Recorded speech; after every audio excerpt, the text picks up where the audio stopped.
Hello, everyone. So I'm on a personal quest to try and create peace in this world. I'm doing this as a promise I made to my son to try and help the world for his brothers. I think if we can learn to accept others' perspectives, we can create peace. If you look around, there's an insane amount of division being pushed upon us. Those in power try to constantly divide and conquer us. And it works very well because the majority of society is always fighting and arguing. Everyone is mad because they are being forced to live by someone else's ways. Ultimately, we all just want the freedom to do our own thing and be left alone. The government creates broad laws that take our freedoms in an effort to make everyone the same. If we embrace our individuality and give communities more power to decide their own fate, we would ease the tension. So logically, freedom will create peace. Local communities should be able to decide their own ways of doing things as long as no one is harmed. The world seems like it is in a pretty bad place right now, and I'm just trying to create freedom and peace and do what I can to try and make things better. I decided to start doing philosophical interviews with random people from all walks of life. My hope is that we can all try to peacefully accept someone else's perspective that may not be our own. Just because someone has a different view as us doesn't mean we can't get along. We can just accept their perspective and move on. This world would be pretty boring if we were all the same anyways. I personally really enjoy talking about the deeper things in life and hearing other people's perspectives on life. I can't thank everyone I interview enough for having the courage to do these interviews. You guys are amazing. Please don't comment negatively, as we all have opposing views. I'll be happy to interview anyone, and it takes a lot of courage to do this. My number is 573-286-8316. I want to hear everyone's perspective, from the homeless to the famous and everyone in between. We all have fascinating stories and amazing dreams, and I love hearing all of them. At the end of it, we really aren't that different. So please, just listen to these interviews with an open heart and an open mind. We may not agree on everything by any means, but there's no reason we can't learn to accept others' views and try to create a little peace in this world. Thanks, everyone.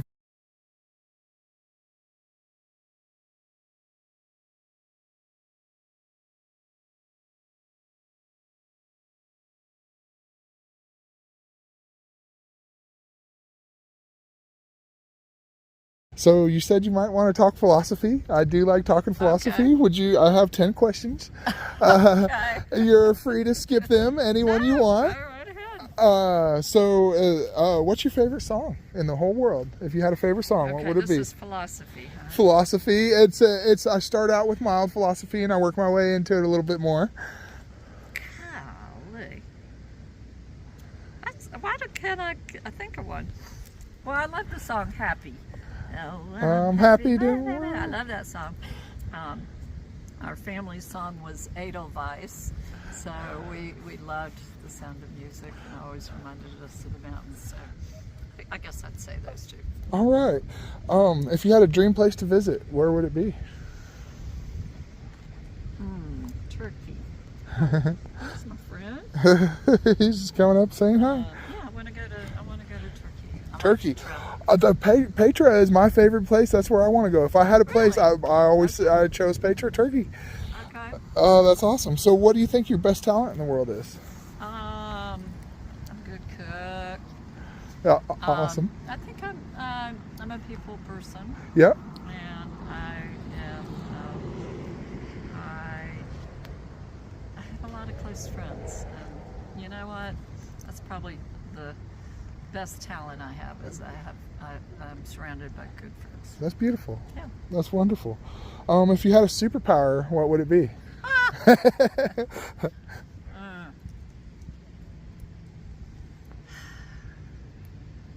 I'd come back to that one. Okay. This one's my most personal favorite question, because nobody really knows. So, out of all the things you've seen in your life, what is the most unexplained thing that you've seen that you just can't explain? Whether it's a ghost, or an alien, or chupacabra, or Bigfoot, or just anything that you can't explain and don't know how it happened. What would that be? And I always love asking that question because the person who answers it doesn't even know what happened. So it's just a mystery to all of us. Well, I would say childbirth. Yeah. Is the most amazing, unexplainable thing. You're gonna get a baby out of where? So that's because of my mother. That's probably what I would say. Yeah, the creation of life. That's amazing. If you could do one thing to help the world, what would it be? I think I'm on your track with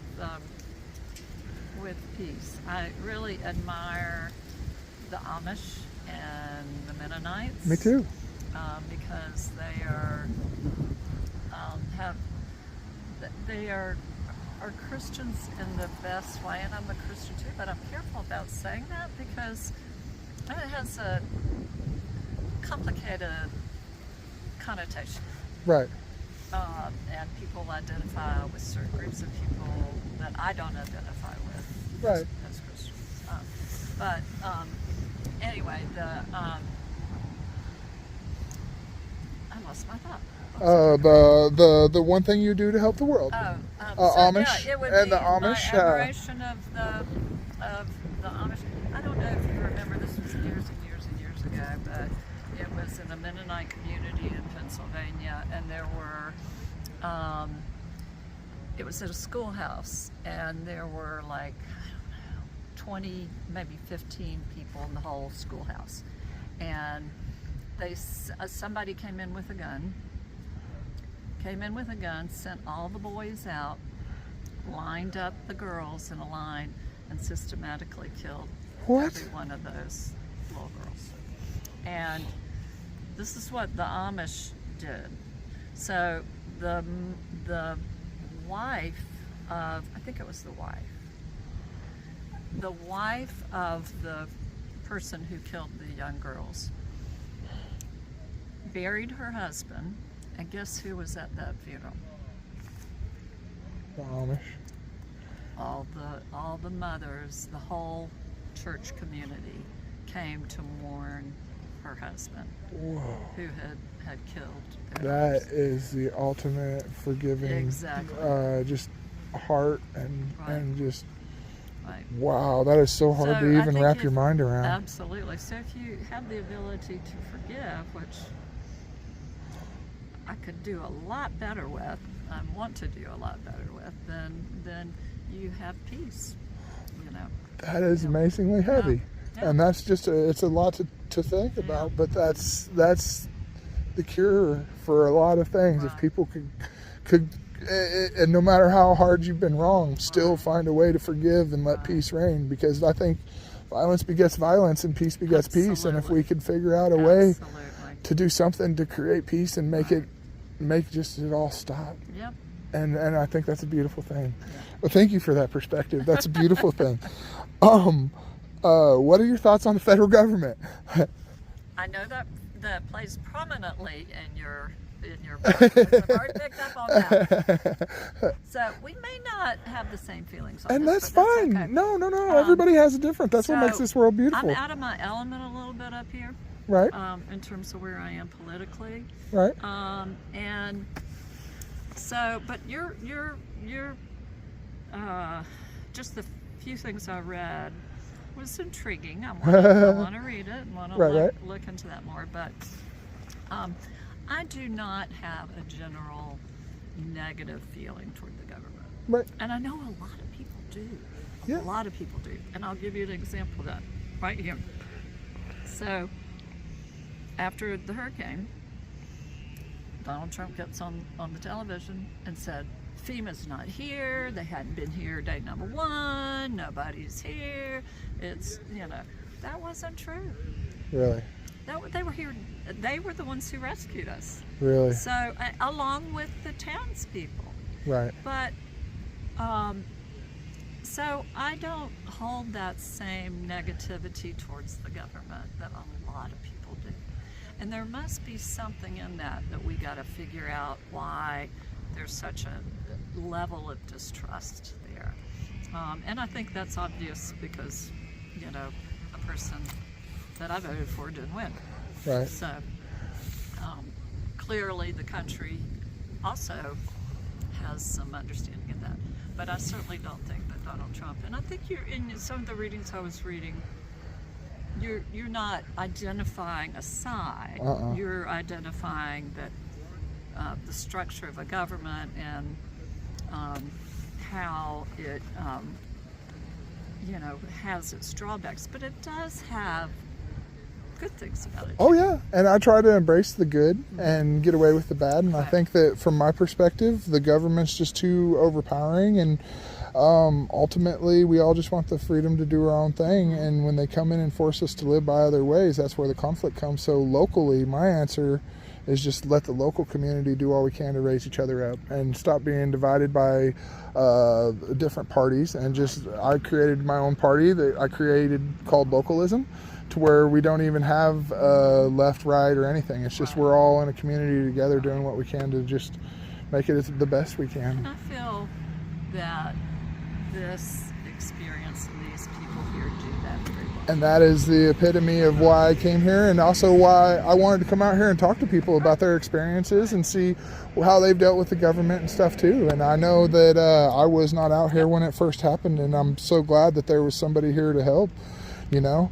I don't see them as... They could not even get to us, I mean, Right. until the second day, but they helicoptered, and there was only one place they could, I mean, it was like, and there were trees all around, they had to cut the trees to Right. land it, so it was very impressive. Actually. Right, yeah, no, that's absolutely amazing. And I couldn't imagine what you guys had to go through and what it went through. So I'm trying to put boots on the ground and figure out everything that's going on. And I love hearing everybody's perspectives. And I think that's what makes us great, is that we all have our own perspectives, and we should be able to embrace them and just ultimately maybe learn from them. Yeah. You know, everybody stays open to maybe seeing things differently. And even at home, I think, so my philosophy is that, you know, California should be able to do their thing, and me in Missouri, we should be able to do our thing. And even in Missouri, where I'm at, I live at Lake of the Ozarks, and you got one town that's more left-leaning and one town that's more right-leaning. And I think that there's this thing called a home rule charter, where towns can decide their own ways of life. And I think that, you know, one town can just decide their own way and just do things and enact policies that way. And as long as they don't harm anybody, they should be free to do it, and just divide it into local communities. But that's I'm going too far down my rabbit hole there. But well, I have a question. We want to do it now. Yeah. About that. Okay, awesome. Yeah, and if you want to, I mean, we can talk about it on camera or whatever you want to do. But so my next question is, where do you think we came from? Where did we come from? Boy, that's okay. Now we're I can't just come out swinging with that number one. I can't come out number one. But like I said, I started the first time I did this at Bike Fest. Daddy. And, Right. I believe in God. I mean, I do believe there's a higher power. I don't have any problem with evolution and God. I don't see those as mutually exclusive. Right. So I believe God's been involved at the beginning. Right. Yeah. So. Well, yeah. And will be until the end of time. Yep. So. Absolutely. That's what I'm doing, is I think that we should be able to talk about this. Right now, you know, it always causes so much conflict when we try and sit down and talk politics and religion, and there's no reason we can't just talk with somebody and be like, well, that's your perspective, and that's awesome. I embrace it and I appreciate it, you know, and I really appreciate you doing this. I got 2 questions left. Okay. What do you think the meaning of life is?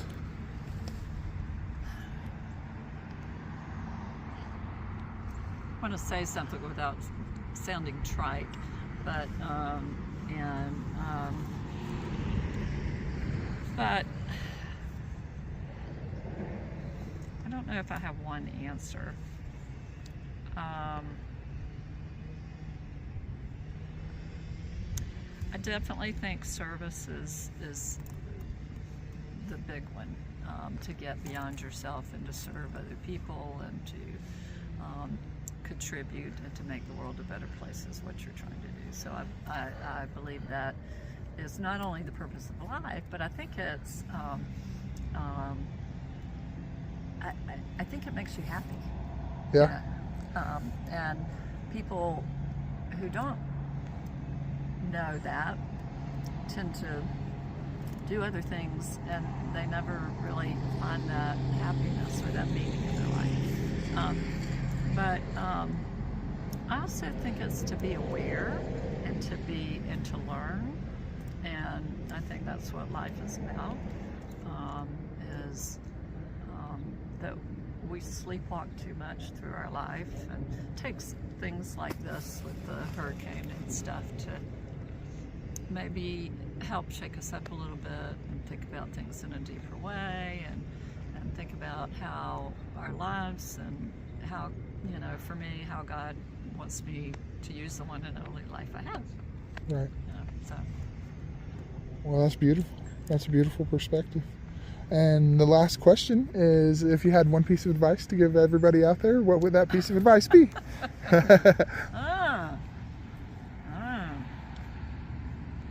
Be kind. Be kind. Yep. That's beautiful. Be kind. Like you. Oh, well, I'm just trying to do what I can. I empathize. Okay, so now do I get to interview you? and Sure, put if you on want to keep camera? going. Yeah, absolutely. Let's do this. Do you want to stop it, or is No, we can keep going. If you want to keep going, I'll let you interview me. You want to swiftly? All right. Yes. All right. Let me have your questions. Oh, my questions? Uh-huh. Oh, you think you can only ask them, No, right? I did this in the beginning when I first started the Oh, page. you did? I interviewed myself. Oh, okay. But I want to try and remember. Well, don't remember. Just do it based on how you feel now. Yeah, that's fair enough. All right. So tell me your favorite song.